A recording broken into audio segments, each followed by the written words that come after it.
I J K L. কতদিন আমরা শিখছিলাম EF GH, I J K L ছোট হাতের, এটা হচ্ছে ছোট হাতের অক্ষর, যেটাকে আমরা বলি small letter. I J K L.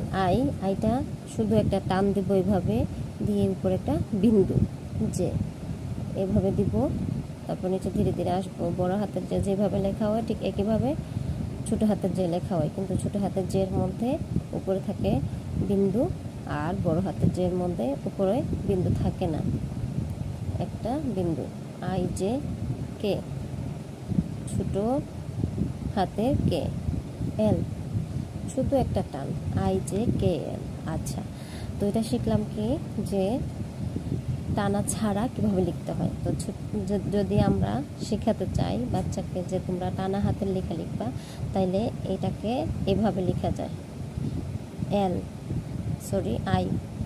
I, এটা আবার সুন্দর করে লিখতে পারা যায়, ছোট হাতের আই জে কে এল, এই যে আই জে কে এল।